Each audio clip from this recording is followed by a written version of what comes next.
ये पूरी तरह भ्रष्टाचार की भेंट चढ़ चुकी है। लेकिन हमको 170 किलोमीटर जाना पड़ता है, कोई भी सरकार के कोई भी नेता इस मुद्दे को नहीं सुन रहे हैं। जैसे आयुष्मान कार्ड और लोग बनता है, अधिवक्ताओं का एक इलाज के लिए कम से कम 5 लाख रुपए तो कार्ड बनना ही चाहिए। कोई ऐसी व्यवस्था प्रतापगढ़ जनपद में नहीं है कि जिससे अधिवक्ता अपनी रोजी रोटी आगे चला सके। विधि व्यवसाय के नाम पर पुलिस वाले पहले लूट ले रहे हैं। लोकसभा चुनाव का घमासान जारी है और सभी दल अपने अपने हिसाब से गोटियां सेट करने में लगे हैं। हम मौजूद हैं प्रतापगढ़ कलेक्ट्रेट में, जहां पर हमारे साथ अधिवक्ता साथी मौजूद हैं। हम उनसे जानना चाहेंगे कि किस तरह की समस्याओं का सामना करना पड़ता है और किन मुद्दों पर मतदान करेंगे। आप कांग्रेस पार्टी से हैं, आपकी पार्टी ने अब तक अधिवक्ता हितों के लिए क्या काम किया?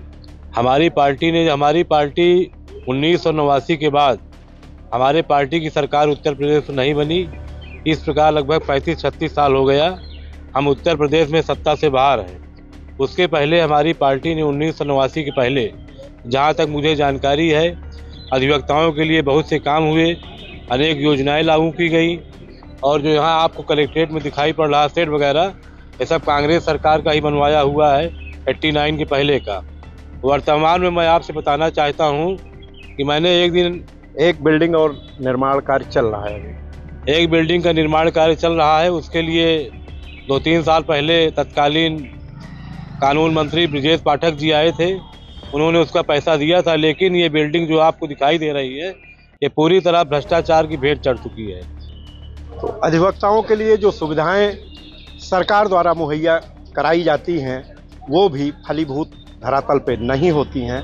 हमारे साथ और भी अधिवक्ता हैं, हम उनसे जानना चाहेंगे क्या स्थितियां हैं। क्या नाम है? हमारा नाम सुभाष चंद्र सिंह, पूर्व कोषाध्यक्ष जूनियर बार प्रतापगढ़। किन मुद्दों पर चुनाव करेंगे और आपकी समस्याएं क्या हैं? समस्या मैं आपके चैनल के माध्यम से बताना चाहता हूं कि हमारी समस्या जनपद की नहीं है, अधिवक्ता की नहीं है।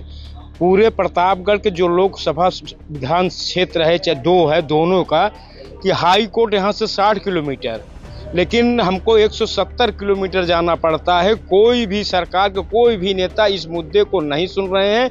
इसमें पैसा इन्वेस्टमेंट होता है, समय भी इतना ज़्यादा जाता है। इस प्रकार की इतनी समस्या ये है, ये प्रतापगढ़ की सबसे बड़ी समस्या है। इसके साथ साथ और समस्या जो यहाँ पे अधिकारी कई साल से दते हुए हैं, वो स्वयं भ्रष्टाचार में लिप्त हैं, भूमाफियाओं से लिप्त हैं। यहाँ का नेता स्वयं भूमाफियागिरी कर रहा है, स्वयं जमीन खरीद फरोख्त कर रहा है, स्वयं बेचवा रहा है।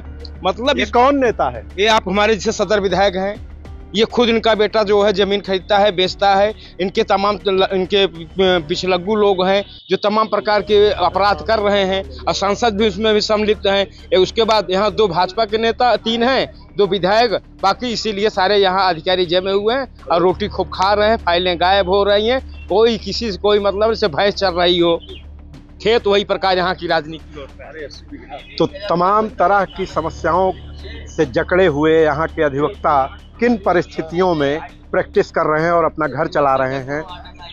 महंगाई का कितना असर है इनके ऊपर, और शिक्षा दिलाने में क्या कठिनाई आ रही है बच्चों को? क्या नाम है? सौरभ मिश्रा एडवोकेट हमारा नाम है। मिश्रा जी, क्या समस्या है? समस्या ये है कि जैसे कि अभी हमारे अधिवक्ता साथी बताया, जैसे अधिवक्ताओं का जो है वो राशन कार्ड नहीं बनता है, नंबर 1 चीज, दूसरी किसान नींद नहीं लेते हैं। आयुष्मान कार्ड इनका जो है हम सरकार के माध्यम निवेदन करना चाहते हैं। जैसे आयुष्मान कार्ड और लोग बनता है, अधिवक्ताओं का एक इलाज के लिए कम से कम 5 लाख रुपए तो कार्ड बनना ही चाहिए, ताकि उनका इलाज में पैसा ना जाए, उनके घर के बच्चों को ना है जो कुछ पैसा यहाँ से कमा के ले जाए, बच्चे जो है उसको जो है अपने परिवार को ना अच्छी शिक्षा दीक्षा दिला सके, उनको भरण पोषण करवा सके। तो ये स्थानीय व्यवस्था, हमारे स्थानीय अगर नेता यहाँ रहते हैं, चुनाव जीत जाते हैं, तो उनसे हम अपनी मांग को रख सकते हैं। इसका स्थानीय मुद्दा है। हमारे साथ अन्य अधिवक्ता भी हैं, सब बोला। क्या नाम है? अनिल कुमार पांडे मुझे कहते हैं। पांडे जी, किस तरह की समस्याओं का सामना करना पड़ रहा है घर गृहस्थी की गाड़ी खींचने में? गाड़ी खींचने में बहुत बड़ी समस्या है इस वर्तमान समय में। समझ लीजिए, चाहे अधिवक्ता हो, चाहे वादकारी हो, चाहे आम जनता हो। हमारे यहाँ जो सांसद महोदय जी हैं, वो पहले से धनाढ्य हैं, बॉम्बे से धन लाए हैं, अपने ऊपर वेब सीरीज भी बना चुके हैं। और इनके यहाँ जो विकास होता है वो जातीयता को देखकर होता है। मैं जिस मोहल्ले में रह रहा हूँ, उस मोहल्ले में एक नीलम गुप्ता के घर से और एक जे गुप्ता साहब हैं, उनके घर तक सड़क बन गई। कोई बाबू साहब ठेका लिए थे, जिसने भी लिया हो।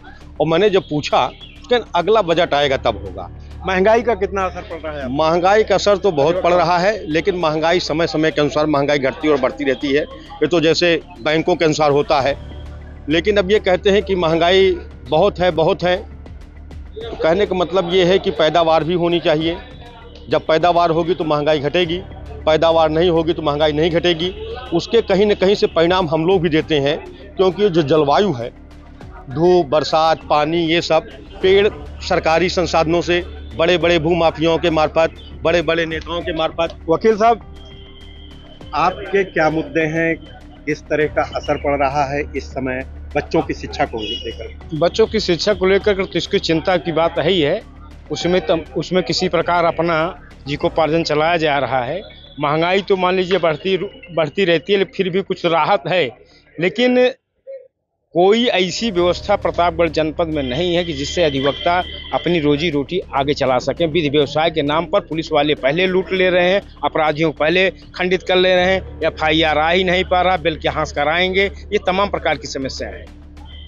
जिले की चिकित्सा व्यवस्था कैसी है? डॉक्टर सोनेलाल पटेल चिकित्सालय प्रतापगढ़ में निर्मित हुआ है, और डॉक्टर सोनेलाल पटेल का चिकित्सा के क्षेत्र में क्या योगदान है आज तक मैंने किसी किताब में नहीं पढ़ा।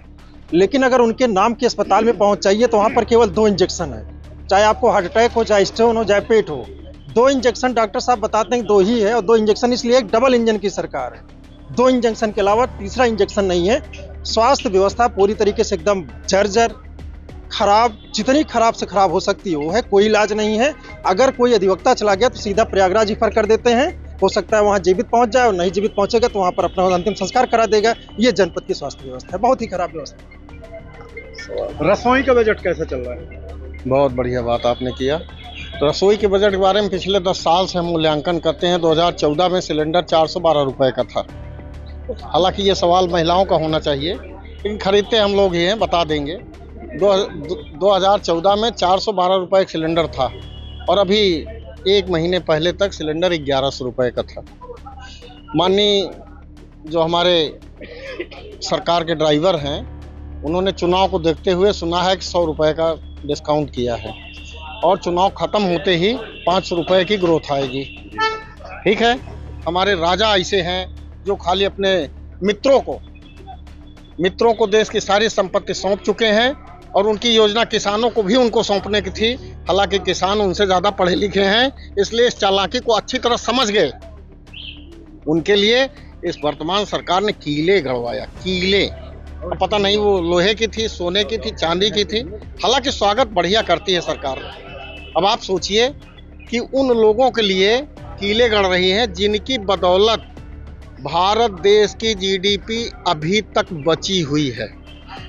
कोरोना के समय में भारत में किसी भी तरह की कोई गिरावट इसीलिए नहीं आई क्योंकि हम कृषि प्रधान देश हैं, और हमारे किसानों ने पूरी अर्थव्यवस्था को रोके रखा था। सारे मिल कारखाने सब बंद हो गए थे।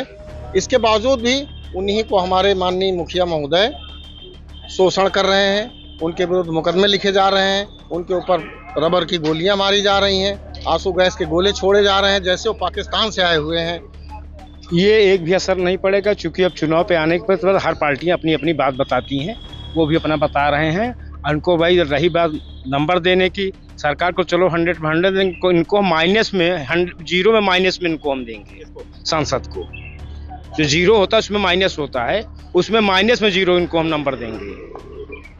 ओके साहब, कांग्रेस के 5 न्याय 25 गारंटी, क्या असर पड़ेगा? कांग्रेस के 5 न्याय और 25 गारंटी का जो इनका घोषणा पत्र है, निश्चित तौर पर देश में एक बड़ा परिवर्तन लाने जा रहा है, और परिवर्तन आएगा क्योंकि झूठों के वादों से इस देश की जनता जो है थक चुकी है। अब जो है कांग्रेस की जो घोषणा पत्र है वो निश्चित तौर पर बहुत ही कारगर साबित होगा, और उत्तर प्रदेश से भारतीय जनता पार्टी पूरी तरह से साफ होने जा रही है। तो ये थी प्रतापगढ़ के अधिवक्ताओं की बात, उनकी समस्याएं और उनका सरकार के प्रति कितना विश्वास है। प्रतापगढ़ से मनोज त्रिपाठी। उत्तर प्रदेश की हर खबर से अपडेट रहने के लिए श्रेष्ठ यूपी को करें सब्सक्राइब, बेल आइकन दबाएं और देखते रहें श्रेष्ठ यूपी।